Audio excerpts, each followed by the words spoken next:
A paz do Senhor, aqui é o pastor JC, professor de homilética, e hoje eu estarei trabalhando contigo a aula de número 5, já entrando aí na segunda etapa do curso na formação dos futuros evangelistas e missionários, módulo 3, página aí número 171.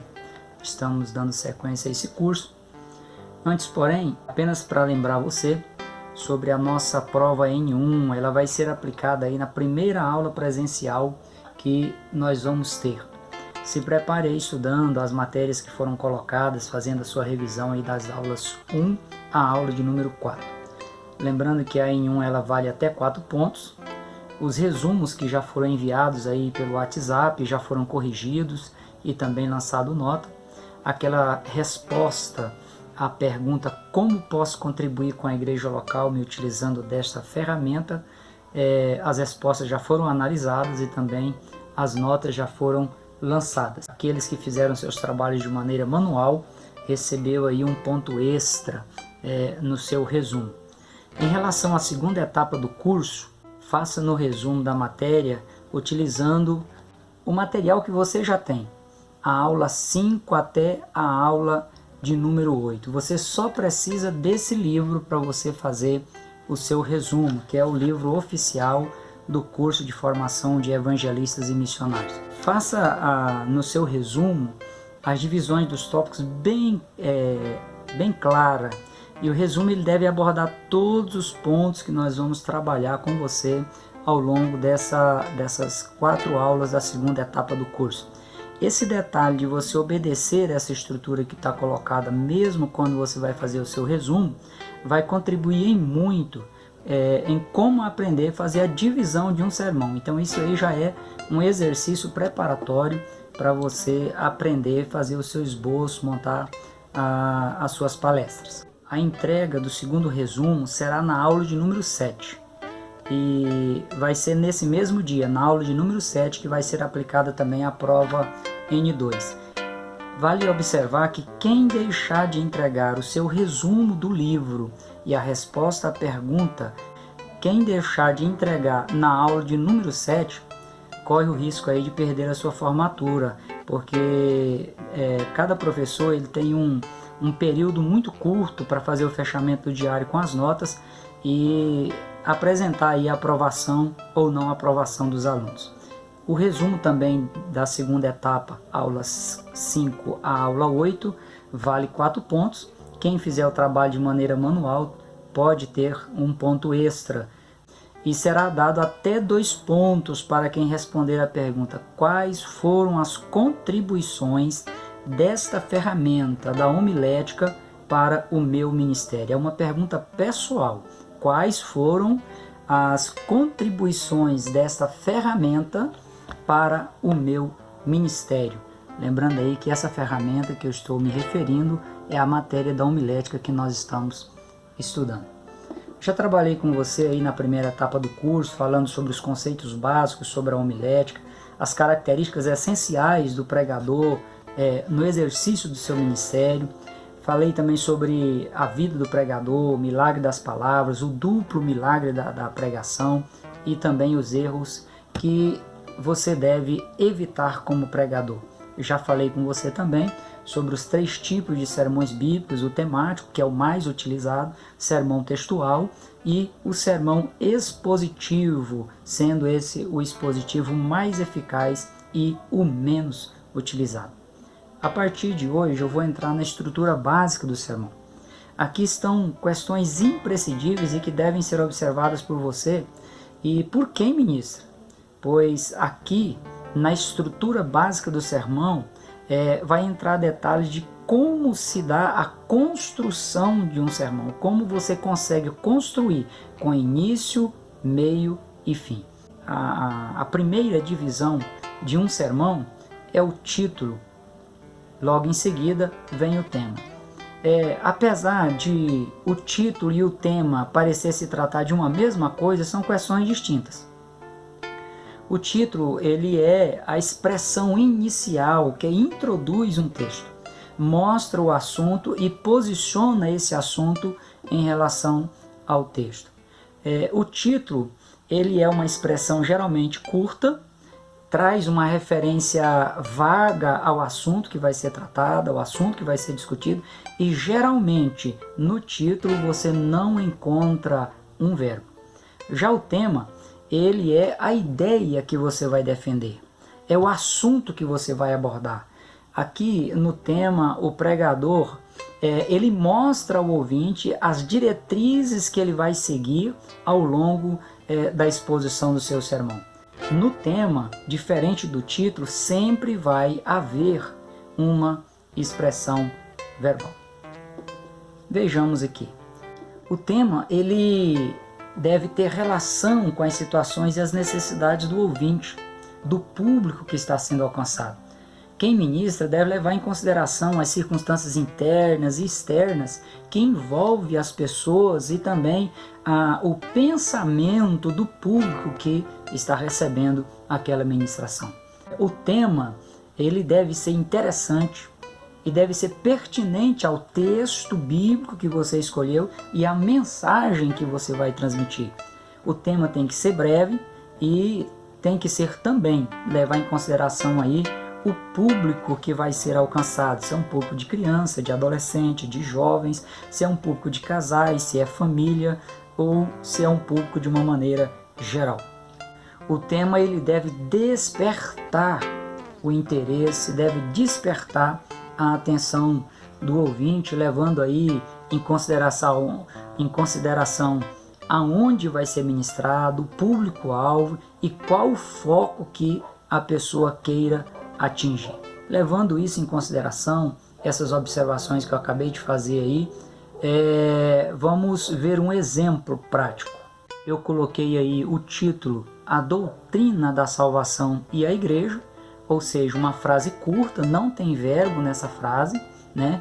E o assunto que eu vou tratar está posicionado dentro do contexto da doutrina da salvação e a igreja.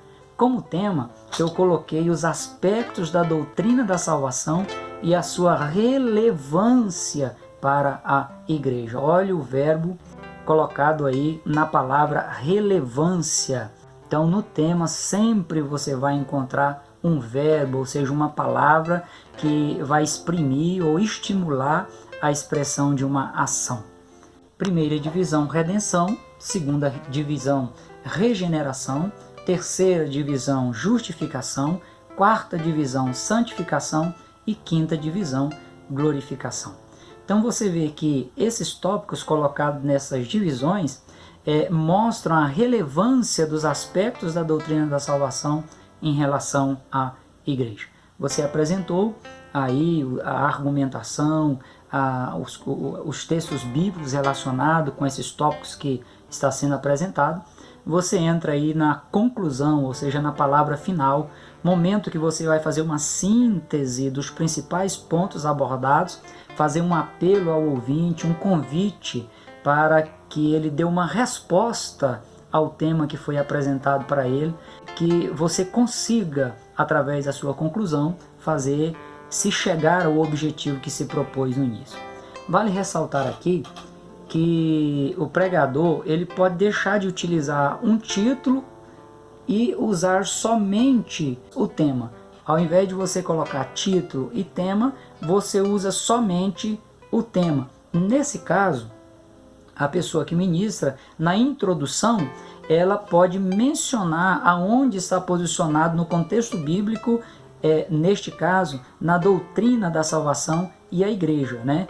Os aspectos da doutrina da salvação e sua relevância para a igreja está posicionado dentro da doutrina da salvação, sem a necessidade de você especificar o título, né? Então, na própria introdução, você pode fazer essa abordagem rápida e ganhar tempo aí.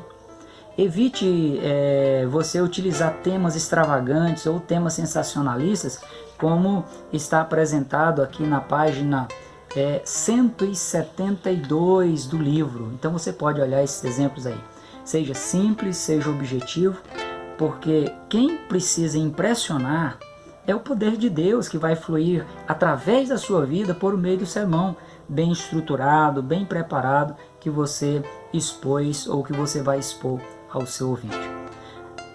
me permita te lembrar, quando você escolher uma temática, pense seriamente na necessidade de que a palavra que você vai ministrar, o sermão que você vai ministrar, ele precisa proporcionar aos seus ouvintes as condições ideais para que o seu ouvinte tenha um desenvolvimento sustentável da sua fé cristã. Não basta expor, não basta agradar alguém, precisa haver um resultado positivo naquilo que você está ministrando, naquilo que você está expondo. E esse resultado positivo deve levar a esse desenvolvimento sustentável da fé cristã por parte do ouvinte que está sendo alcançado. Vamos entrar aqui na questão do texto bíblico. Como eu já observei para vocês na aula anterior, falando aí sobre os diferentes tipos de sermões, o texto bíblico é a passagem que vai fundamentar, que vai dar base para o sermão que você vai ministrar. No sermão temático, o texto bíblico ele deve fundamentar o tema. No sermão textual, o texto bíblico ele fornece o tema. No sermão expositivo, é uma porção maior das escrituras que dá aí também a fundamentação ao tema. Um conselho que eu deixo para você que ministra a palavra de Deus: evite ler textos longos, ou mesmo que você escolha um tipo de sermão expositivo. Nós estamos numa época em que as pessoas estão deixando pouco tempo para a ministração da palavra. Então você precisa aproveitar bem esse tempo. E quando você lê um texto muito longo, toma tempo e cansa o seu ouvinte também. Já que você faz a leitura e depois você entra na ministração e toda a porção bíblica que você leu vai receber uma atenção especial na sua exposição. Se ele for lido todo, será relido também aí no decorrer da sua ministração. Acaba se tornando cansativo, um pouco enfadonho para quem está ouvindo, para quem está no público. Escolha aí uma parte especial do texto, uma parte específica que vai dar sentido ao tema e tipo de sermão que você escolheu. E aí, a partir dessa leitura rápida, dessa leitura pequena, você faz a introdução do seu sermão e dá sequência nas estruturas que nós vamos estar apresentando para vocês aí na sequência. A introdução do sermão. Certo escritor, ele disse que só existe uma chance de você causar uma boa primeira impressão.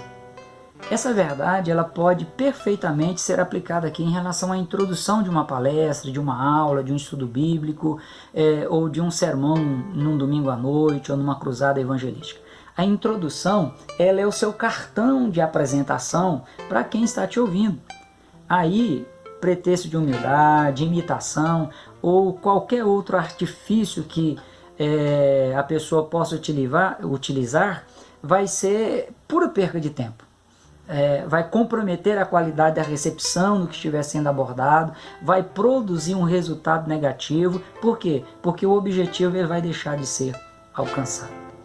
O escritor James Braga, ele diz que a introdução é o processo pelo qual o pregador vai buscar preparar a mente do ouvinte e prender o interesse do ouvinte na mensagem que ele vai estar ministrando. A introdução ela é uma parte vital na exposição de um sermão. É aconselhável que o palestrante ele tome o máximo de cuidado no preparo aí da sua introdução. Alguns detalhes em relação à introdução vamos estar colocando para você agora. A introdução ela deve ser breve, deve ser interessante, deve ser objetiva e deve conquistar a boa vontade do seu ouvinte. É na introdução aí, meu querido, que você vai ter a oportunidade de cativar seus ouvintes, de deixá-los com aquela sensação de quero ouvir mais, de quero ver aonde é que esse ministro, esse pregador vai me conduzir. Quero aprender com essa pessoa. Vai abrir o interesse, a expectativa do seu ouvinte. Hoje eu apresentei para você aí as definições e questões importantes relacionadas ao título, ao tema e também à introdução. No próximo encontro que nós teremos aí na aula de número 6, Vou estar entrando nas demais divisões dos sermões, primeira divisão, segunda divisão, terceira divisão, falando aí também sobre questões de subdivisões, ou um sermão com mais ou menos divisões. São divisões que você utiliza aí no desenvolvimento do seu sermão e que vai lhe ajudar no desenvolvimento da sua ideia e também no entendimento dos seus ouvintes.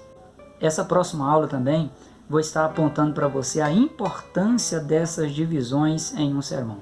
Às vezes a pessoa resiste a pegar um lápis e papel e montar um esboço. Mas a partir do momento que você começar a ter essa experiência e a aprendizagem ela vem com exercício prático, você vai ver a diferença do que é você ministrar uma palavra sem ter um esboço e a diferença que é você ministrar uma palavra tendo um esboço, tendo uma trajetória em que você vai seguir nessa trajetória e vai conduzir o seu ouvinte, o seu público a um objetivo específico. Que a unção de Deus esteja sobre a sua vida. Até o próximo encontro, se Deus quiser.